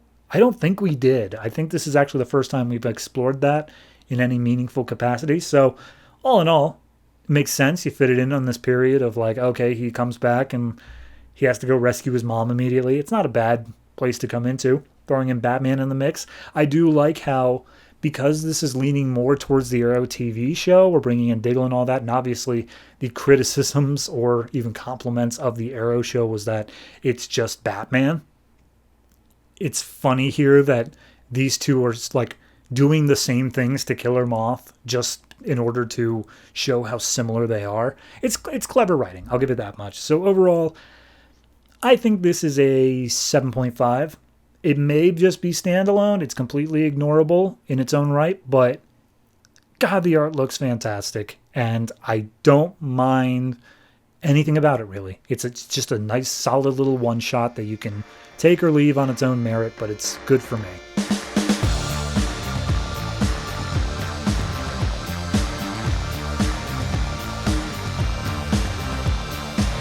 Earth 2, number 17, written by Tom Taylor, art by Nicola Scott. This is Tom Taylor's introduction to the book, and I think he's going to be on it for quite some time. So, what happened last issue? At the end of the last issue, we had basically everything going to hell. We had one of Steppenwolf's goons turned out to be Superman, who then reveals himself, cuts a giant hole in the earth, like just a giant gash across the whole northern hemisphere, kills/incapacitates a bunch of the Wonders, and then also kills Steppenwolf. And now he is just unloading on the World Army, which is hanging around. So we see all of this is told to a robot by General Sam Lane, and they're talking to the doctor saying, like, are you sure it's going to work? Can we bond her consciousness? And he says, I don't know, but we'll give it a shot. So they launch it, and the robot wakes up. It's Red Tornado, as anyone with DC knowledge would know, but it is feminine, and inside of it is Lois Lane, who wakes up and says, Dad. So outside, we see Superman just blowing up all the ships as best he can. The commander, Khan, is seeing this, saying, all right, everyone, full retreat. We're bailing. There's no way we can fight Superman. And the Wonders that are left are still on the ship. They're looking at this being like, what do we do? What happened to Green Lantern? He's not here. I think he might be dead. And they posit, all right, what kind of weaknesses does Superman have? Mr. Terrific is on board. He's like, well, Superman in my Earth was kryptonite, but he's not going to hang around long enough for the effects to be taken, even if you have any. And then Dr. Fate chimes in saying, he's also weak to magic. And so at that point, we see back with General Lane. He's being alerted that something is on the ship. It isn't Superman. It's something else. It's slipped by the sensors, but it's making its way to the stasis chambers, which apparently holds a whole bunch of criminals. And so General Lane says, okay, Major Sato, that's who's the one who's reporting this, you are to go down there, and if this thing makes its way to the stasis chambers, you blow it all up. You kill everyone inside. And she's like, those are people, though? He's like, yeah, but they're all criminals, and trust me, they are much more dangerous out than they are in. So we see down in the lower decks a bunch of soldiers trying to defend the stasis chambers. The gas fills up the room, and then this horrific demonic beast starts coming out of it and starts attacking them. And it turns out it's Batman. Batman's here punching the crap out of all the soldiers. So back with Dr. Fate, he's basically like, hey, guys, look, I'm not sure. I don't know if I could beat Superman, but I know he's weak to magic. And then Commander Khan jumps in like, well, the more you're just hemming and hawing about it, the more people are dying. So how about you get your ass in gear and go fight him with magic? And he's just like, okay, fair enough. So he puts on the helmet, goes out, and then immediately Superman grabs him and says, did you think I couldn't hear you in there? Magic, screw you. And he throws him down onto the top of the ship and just starts stomping on his face over and over again. So finally, Superman manages to stomp so hard that it just collapses the ship into the ground, and he's like cracked the helmet of Fate. There's nothing more that Fate can do here. So Flash runs in, grabs Dr. Fate, brings him to a medic, and says, yeah, he cracked the helmet, and I think he also messed up Dr. Fate's mind, because something's going on. When they take off the helmet, he just starts yelling off random, like, prophecy stuff. And I'm just going to read it off in case some of it comes back. Crumbles, the Queen, Speed Broken, the Child, the Resurrected Hope, Angel in the Slaughter, They Come from the Fires, the Alien, Crumbles, Green, it crumbles. That's all he spouts out. So at that point, Flash is like, okay, he's out of commission. We are out of options. I'm going to go fight Superman. And I'm going to say Red Arrow, but I can't remember if that's his name. It's basically like, dude, you can't outpunch Superman. He's like, no, but I can outrun him. Try to touch me. And Red Arrow's like, okay. And then he can't land a hand on Flash. So at this point, we cut over to Red Tornado, who is getting out of the wreckage. She walks over to her dad, who is not okay, and just like, hey, are you really in there, Lois? And she's like, yeah, it's me. yeah, you're looking fine, Dad. And she's like, yeah, I know I'm not. Anyway, don't worry about me. I knew about Clark. I knew he was Superman, and then you died, but I still kept a secret because I figured he could do well for the world. But now he's evil, so please go take care of your ex-husband or your widower. I don't know what to call this anymore. And then he dies. So we're in the stasis chambers. Sato's in there. Batman's still kicking the crap of all the soldiers outside, and then he makes his way inside the room. Sato's like, hey, any closer, I'm going to blow up everything. And I swear I'm going to do it. And he's like, I'm not your enemy. He's like, you've been beating up all my soldiers. He's like, right. But that was because they were in my way. Look, this room holds a bunch of bad people. And we see one of the chambers actually has the Joker in it. And he's like, these people, the criminals and madmen, might be the only chance we have against being able to stop Superman. So we need to get them out. It is Earth's only hope. And that's the book. I like it.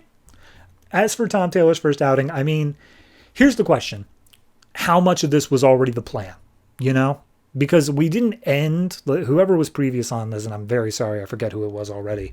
Whoever was previously on this didn't leave it in a nice, tidy place. We left it with Superman cutting a gash across the world, and then he's just there now, and he's ready to wreck shop. How much of this was already, it was James Robinson, that's who it was. How much of this was Robinson's plan compared to Tom Taylor's? And I like the way that he's writing the dialogue. It sounds good. I like the way the characters are moving here. I'm just curious to see what direction it takes and how much of this was already pre-planned out. Yeah, no, I don't really have much more to say about it. It's a fine issue. I think setting up Red Tornado as Lois is interesting. I like the fact that Superman, when he does have the ability to truly cut loose because he's now evil and plans on taking over the world for Darkseid, yeah, nothing can stop him. He's basically immune to magic just because he lays such a smackdown on Dr. Fate. So, yeah, I'm going to give this one I'll give it a 7.5. I think it's good, but I'm still just waiting. I'm a bit reserved to see the direction of it before I start handing out 8s. So yeah, 7.5 for this.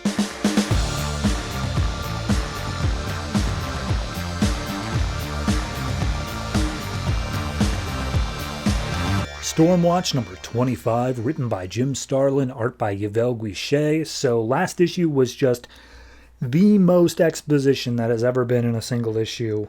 Literally ever. This issue's picking up with the plan finally going into action. So turns out that Extremax has a top soldier named Mordak, who is the one who goes out and actually does the stuff. And so he's going to be the one going out to get these artifacts that Extremax is looking for. So AI just lays out the whole plan up front. Step 1, we infiltrate their place because X, their new guy that they hired, is able to make a portal that's organic and therefore won't trip any sensors, and he drops a payload off inside of their ship. So we see Mordak getting all geared up. He gets like a full Pacific Rim style like mech suit, much smaller though, about the size of a person. And he gets suited up and he heads down to Earth where this artifact is hidden. And purposely StormWatch has to stay back because they don't know where the artifact is and they need to wait until Mordak reveals it. So the island out in the Pacific is not uninhabited, so they actually let a bunch of the natives there die in order to defend the entirety of the universe. So Mordak clicks his little button, reveals where the artifact is. It's down deep inside this cave, and at that point StormWatch is able to jump into action. So AI then detonates the payload that's on the ship to separate Mordak from the rest of the data feed, so he's all on his own, and he's got a couple of little goons down there. They're the first line of defense, and the fight starts breaking off. So Lobo immediately gets shot. He's down, but he'll regenerate, so they keep fighting. We see them start to take out all of the smaller goons, and then Hellstrike has an opening on Mordak. AI says, nope, that's not part of the plan, hold back, but he does it anyway, so he's immediately zapped and out of commission. So at that point, Lobo comes to, he looks around, he sees Hellstrike's already down, and he's like, okay, this seems like it's a lost cause. If we've already lost one of our guys, I'm out. And he immediately just starts flying out of there and doesn't look back. But he does get zapped at some point. So we see Apollo is basically the only one left in the fight. And because Midnight, when they got there, Midnighter and Jenny Soule stayed back. The Weird went down into the cave to get the artifact. That all happened. So at that point, Apollo, he gets knocked around a bit. He grabs part of the cave wall and just throws it at him, trying to knock him off his feet. Doesn't quite work. AI using Angie's body tries to use some sonar guns. Also doesn't work until finally Apollo's like, okay, whatever. Like, I just gotta keep this going. It's all on me now. So we see Weird down in the passageway. He finds the artifact, picks it up, and says, that was easy. All right, well, hey, I'm ready for a portal out of here. So he portals back to StormWatch. Apollo throws some more punches. They get the heads up of, hey, he's got the artifact, bail out, we're good to go. But Apollo's kind of trapped. He's unable to get by Mordok. It's weird because I know I said his name like a minute and a half ago, but I've already forgotten it because he doesn't matter. So he keeps on trying to lay the smack down until finally Mordok does have Apollo completely on the ropes. He's down unconscious and he's about to be killed by Mordok. And then Jenny is called in by AI. And she just appears from the thing saying, hey, I'm warning you, get back away from him. And he's just like, you're a kid. Why would I worry about what you have to say? And then she uses her soul powers to completely rip apart Mordok's suit. He's just this weird little frog-looking thing inside of there. And he's just like, Jesus Christ, who are you? She's like, I'm Jenny Soule of StormWatch. And you better tell your boss that we got the artifact. Okay, bye now. And then she walks out through the portal. Midnighter and the Weird show up to grab Apollo and Hellstrike's bodies. They're just unconscious. They're fine. And they're like, okay, well, we've managed to make it out with everyone alive. So that's something. Lobo bailed, but we'll grab him later. So we see a bunch of techies is how they refer to themselves, just people who work on the StormWatch station. And one of them is being super secret and sneaky, and he has a flash drive that he plugs into the wall, gets some data, and unplugs it. So whatever that's going to result in. So at that point, AI is taking control of the ship without, I'm already forgetting, Skywatch? Is that his name? The main guy, his permission. Comes out of space right next to where Lobo is, and they just portal out, grab him, and just be like, yeah, you idiot. We said that we were going to zap you anytime you tried to escape. That's what happened. So no leaving. And he's just like, geez, all right, fine. You guys got me as a slave here. This sucks. So at that point, Jenny takes a look at the artifact and says, hey, I know what this is. It is, I'm just going to say exactly what she says. The artifact is in reality a made material division of a highly complex thought. Okay, so at that point, the AI manages to take the ship out of Extreme Max's area, his zone of sensory, and then says, okay, here's the thing. I will now tell you the true nature of the collective and the threat that they pose to Earth and humanity. I swear to God, if next issue is going to be another massive exposition dump, I'm going to lose my mind. How's this issue? I mean, it's fine. It's just, hey, we got to get the thing. And they didn't want to have him fight the big bad yet, so they sent in someone else. So be it. It's a whatever issue.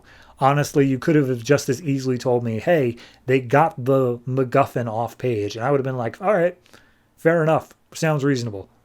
This whole issue, it was fine. It wasn't anything offensive, but it was just padding, more or less. So I'm going to say this is a, 5.5. It isn't great. Honestly, the whole showing Lobo bailing thing, I figured we were kind of past that, but I guess not. So yeah, 5.5. I'm not impressed with the book as it is going right now, and I'm not seeing any reason that's going to change.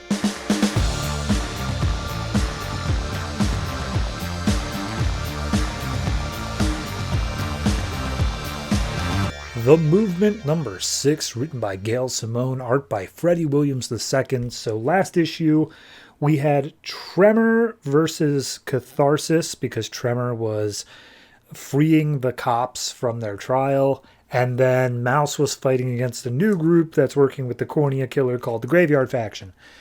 There's a lot. So we open up continuing the Catharsis versus Tremor fight, and basically it's being live streamed somehow, and we see everyone is talking about it in very like creepy terms, I guess. They keep on saying like, oh yeah, it's just two women can't get along. My money's on the wings girl. Like they want to see the fight. And we see them going at each other. Tremor, every time she lands a hit on Catharsis, like uses her powers to attack.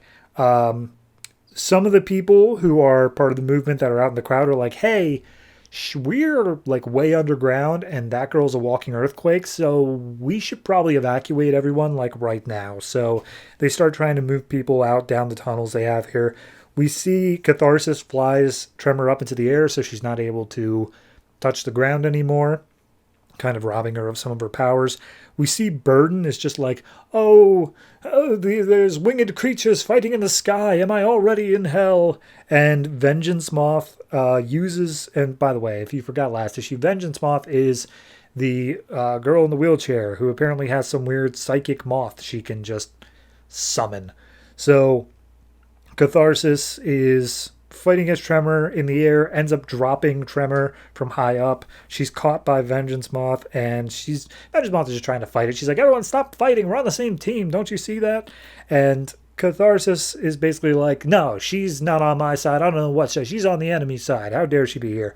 And as they're about to continue fighting, Virtue steps in and just like, all right, everyone shut up. Stop fighting, or you're both out of this. Look what you guys are doing. Like, we're becoming each other. And she feels for Tremor's emotions and realizes that she feels fear, not for herself, but for Catharsis's soul, because she thinks that if she lets her friend become a murderer, then that's it. Like, there's no coming back from that. And then Tremor also looks over to Burden, and it's just like, we did this to help people. Look at this kid. He is literally cowering in the corner thinking that he is Satan himself and belongs in hell. What have we done to help him? And Virtue's like, fair enough. All right, here's the plan. I am going to help Burden. And Burden's like, hooray, I'm not going to be a burden anymore. And then she sends Catharsis and Tremor out to the ice cream store and says, you guys are going to go have sundaes and you're not going to leave there until you shake hands. And she's like, what? That's stupid. She's like, do it. So meanwhile, the cops are making their way down the tunnels. They end up in a subway system. And the one bad one, whatever his name is, Joe, he's just like, all right, remember everything about this place because we're going to come back here with backup and we're going to bash some skulls together. And the other one's just like, we messed up. Maybe we just like take this as a loss and move on with our lives. And Joe's like, dude, shut up. So then we go back to Mouse, who's fighting against the Graveyard faction. And we'll get their names later, but Big One comes in, starts swinging at Mouse. He sends his rats into the guy's pants because that's just his thing. And then all of a sudden he gets a rope of barbed wire around his neck. And we see one of them is holding the rope while another one comes in saying, I want to kiss him to death so hot. So yeah, there's that. Then the cornea killer steps in just like, I might just rain on you without having to steal your corneas after. And Prince says, oh, I'm the prince of everything dirty. And he backflips out of the barbed wire noose, manages to kick the other two people in the face. And then one more shows up whose apparently his power is barfing fire, not just breathing, he barfs it. And that burns Mouse a little bit, enough for all of the rest of the group to get back on their feet. And he says, yeah, Cornea Killer steps up and says, these are the new police squad: Anguish, Arson, Monster Baby, and Palace, Pallas. So at that point, he says, do you really think you can take them on alone? And Mouse says, oh, you really think I'm alone? So, and then we cut down to Burden, who they've got tied to a bed, and they're going to perform an exorcism on him, Virtue and Vengeance Moth. And Vengeance Moth pulls out a Bible and says, here, pick something from this book. Just make it sound like it should fit. And then Burden starts transitioning into like his demon form. And he's like, oh, I've been exorcised so many times, but yeah, you're welcome to give it another shot. So then we cut to the ice cream parlor, and both Catharsis and Tremor, who they have actual names, but I couldn't care less about them, are saying, this is so stupid, this is never going to work, we're on totally opposite sides here. Maybe Tremor's like, maybe I should just leave, and Cathar's like, yeah, maybe you should. And then they eat the ice cream, and they're like, okay, well, let's eat first, and then we'll argue about it. So back to the exorcism. Virtue can't find a good verse, but then the demon starts spouting off and just saying like, oh, I see your filthy, perverted lust inside you. And she's like, you don't know anything about me, and just uses her powers to sense the fear that is inside of Burden. And he's like, okay, all right, I think I got a plan here. So she asked for a bottle of water from Vengeance Moth, and then Burden starts spouting off like, oh, your father's in here. And he's like, shut up, you don't know my father. And he's just like, oh, really? He's an awful man. It's like, no, he wasn't. My dad was great. He's like, oh, then why did he have a cop's bullet in his skull?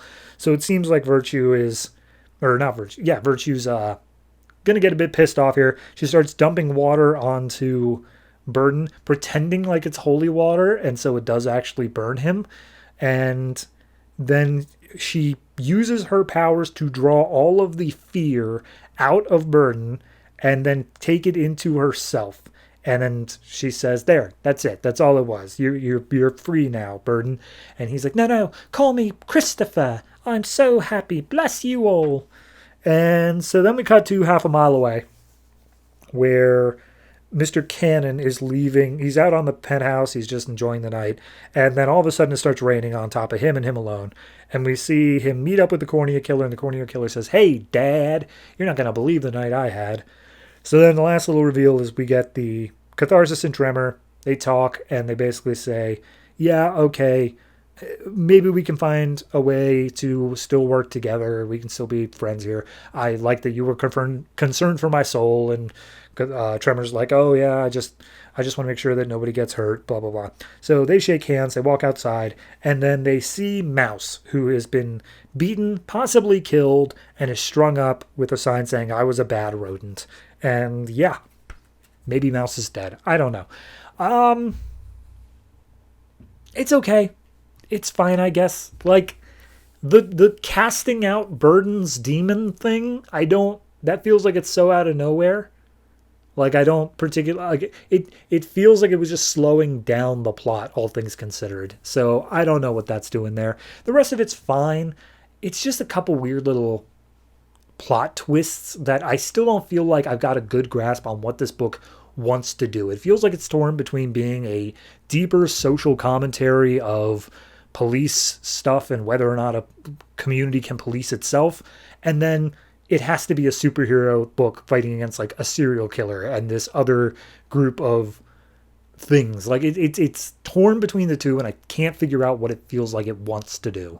So all in all, I'd say this is probably like a 6. It's not awful, it's not great, it's just kind of mediocre the whole way through, but it is above average because it's still playing with interesting thoughts at the very least, and I want to see how it turns out, so it's got that going for it.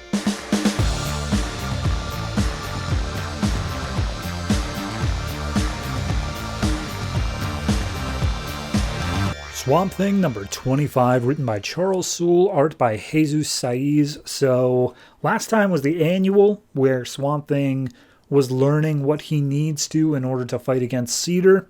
And this issue is just the fight. It's pretty short because of that. So we see he's talking to Wolf, the guy who's basically his patron, saying like, okay, here are the rules. You've got an arena. It's going to be very clear what the boundaries are.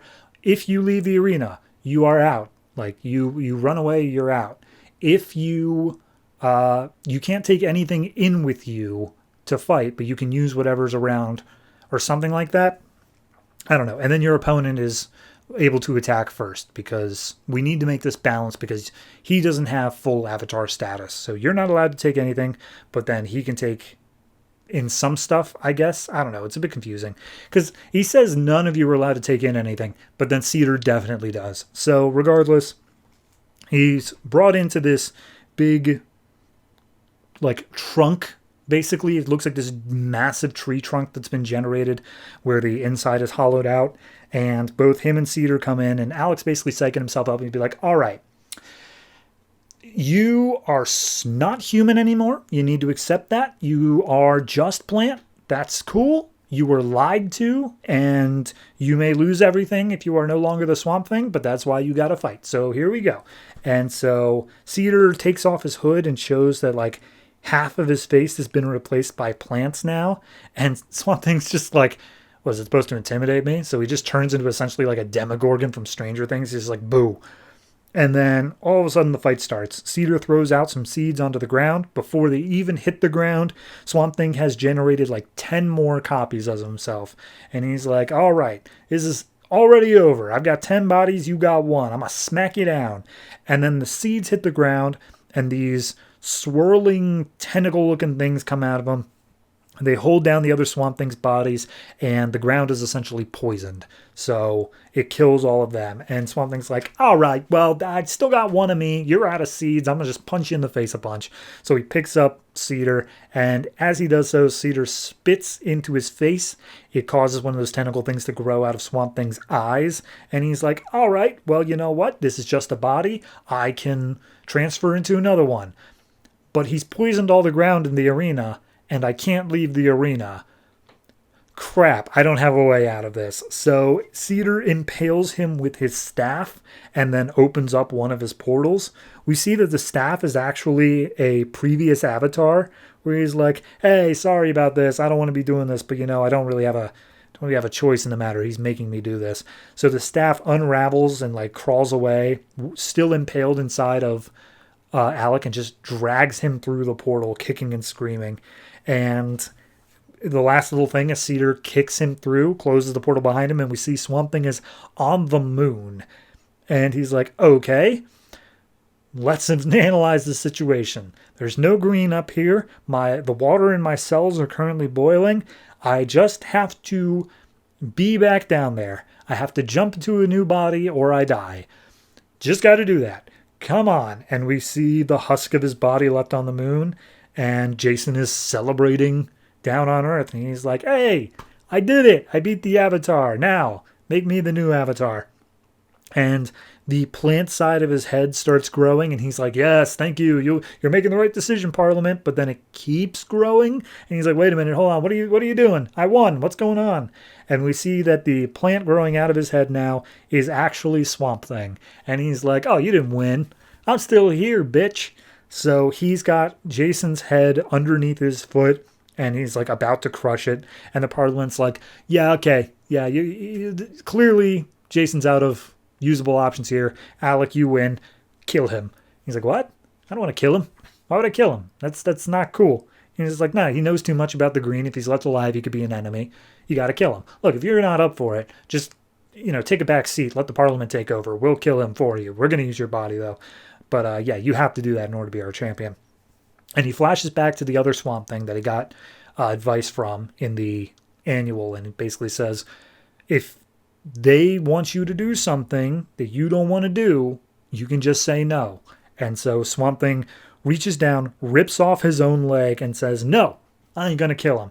And so then he falls over to the floor, and he immediately starts losing his energy. And the Parliament's like, well, thanks for being an avatar. We will show you to the Parliament room. You're now welcomed into the green forever. That's cool. But, yeah, you're no longer the avatar. Bye. And he just completely gets absorbed into the green. And we see the final page is Jason Woodrue has been transformed into the new avatar. And they welcome him and say, may your reign be fruitful. So, yeah, I mean, yeah, it's conflict. It'll give you something. I like it. I really do. I like I said, it's a short issue because a lot of it's just fight scene. It just goes through it very quickly. But giving Jason the power and making it so now it's kind of mirroring what's going on over in Animal Man a lot of ways, of how there's different avatars over there as well. I think this is just solid. It's just, yeah, no, you send your hero down to his lowest point, and how does he manage to crawl his way out? How does he manage to get back up to it? And clearly he'll get there.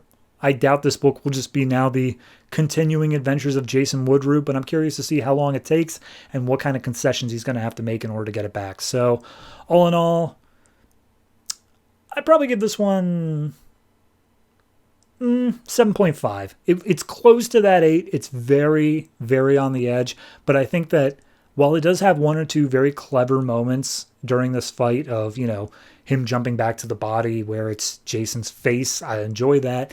It's just like only those one or two moments. It doesn't have enough to stretch over the whole issue. And to the point where Swamp Thing had to rip off his own leg, that kind of came out of nowhere, but I get the symbolism of it, so 7.5 seems right to me.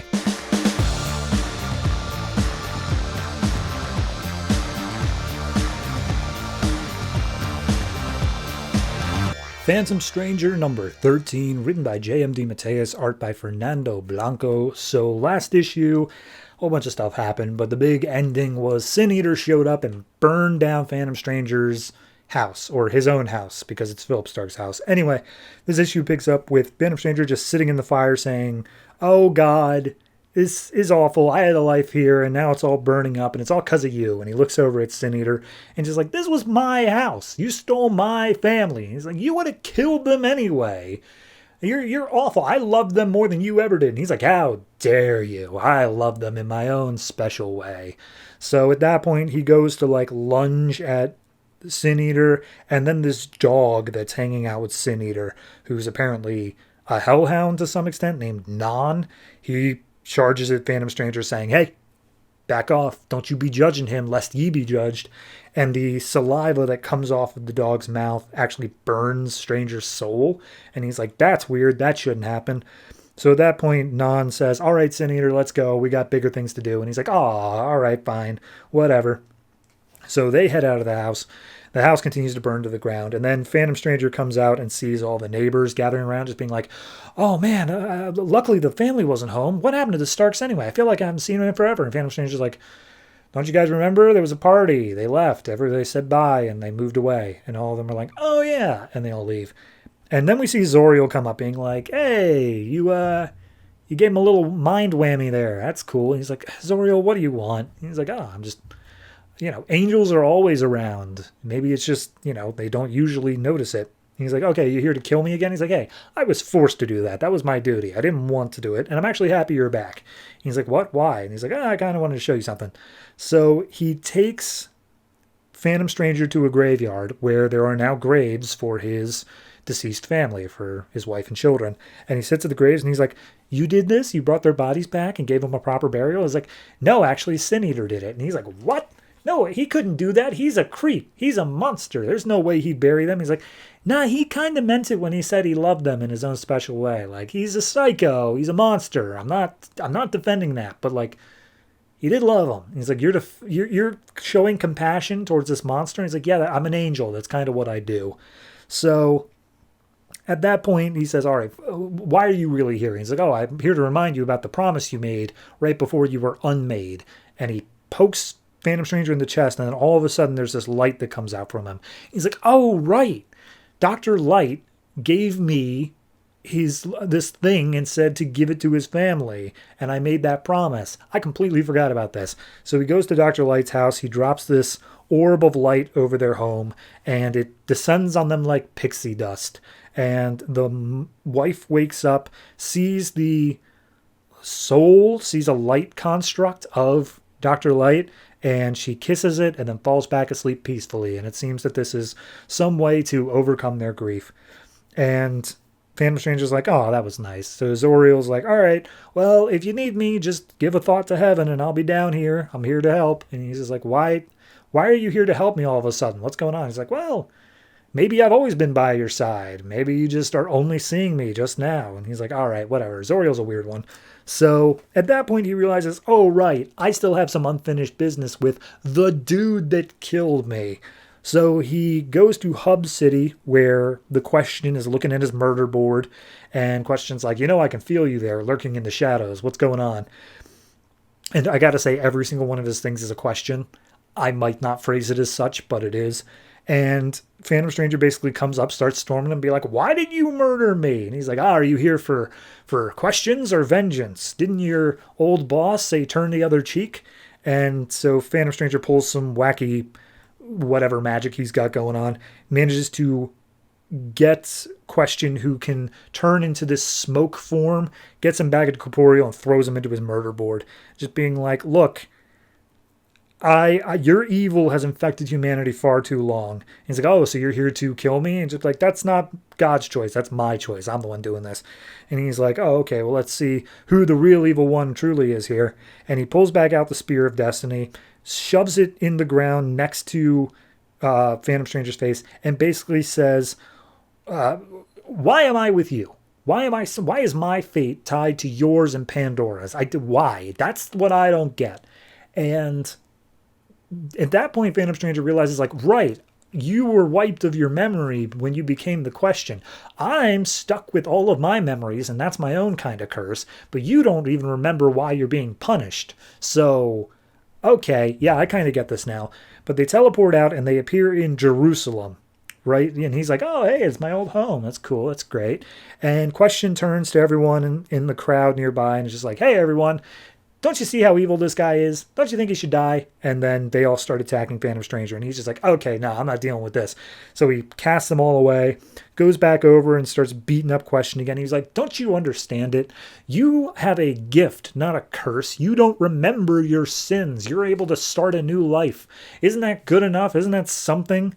And Question's just like, okay, well, maybe you weren't here you weren't here to kill me. Maybe you came here because you know that I'm the only one who can kill you. And he hands Phantom Stranger the Spear of Destiny. And he's like, oh, right. I could escape all this. I could die because it almost killed me before. The only reason I was brought back was because I was, found by the Justice League Dark. But I could actually die here if I wanted to. And as it looks like he's about to do it, all of a sudden that light from his chest starts again, the Dr. Light thing. And he's like, yes, of course, this was the gift. It was this whisper in my soul. It's a brighter future. It's all that. It's basically just, hey, don't kill yourself. Things are going to get better.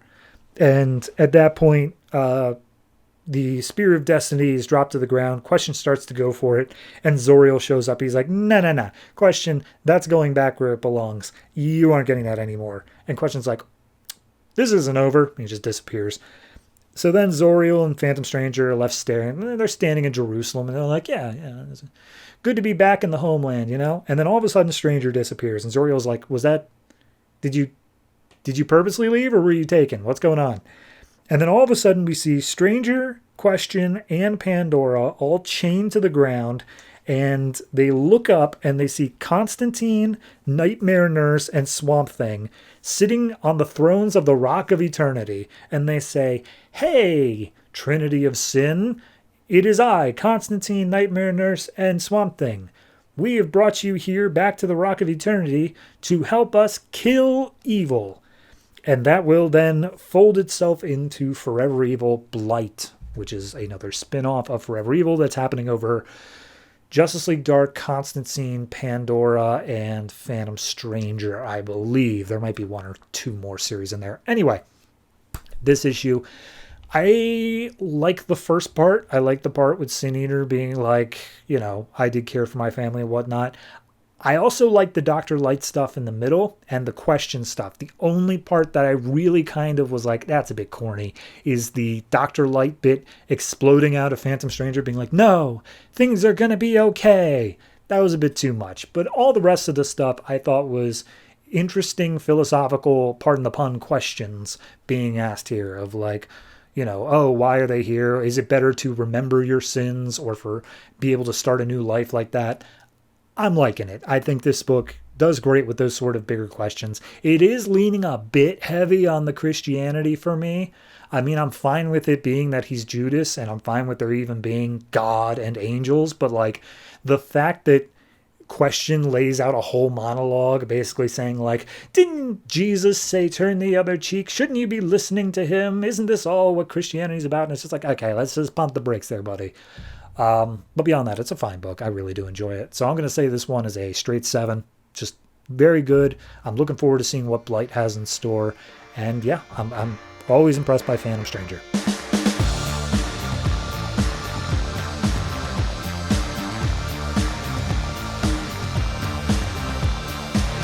And that's it. That's all the comics coming out from DC Comics this November 6th, 2013. And I mean, 0 Year, it's something.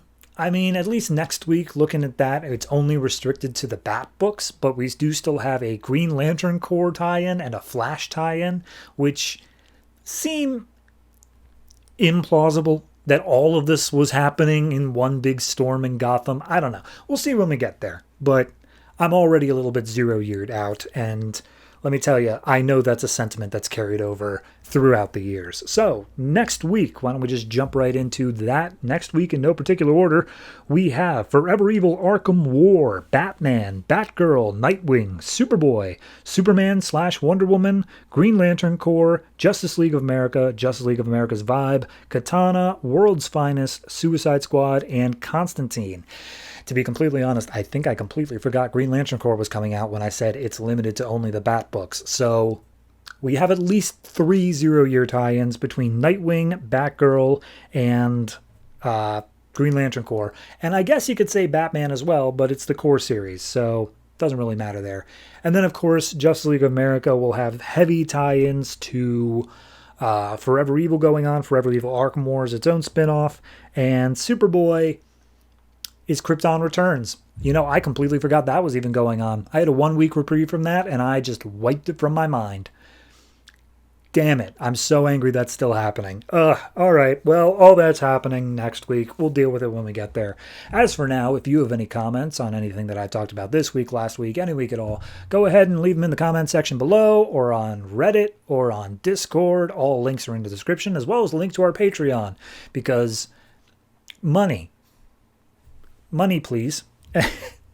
You know, I'm supposed to be doing this in a way that, like, sells you on it. I'm supposed to do it in a way of, like, oh, there's all this cool stuff. Like, you could see videos before they are officially released, and, like, you can vote on stuff. But let's be honest, it's money, please. So, yeah, that's going to be that. Thank you very much for watching, listening, however it is you consume this podcast. Be sure to tune in next week. Always try to remember, though, if it ain't broke, don't fix it.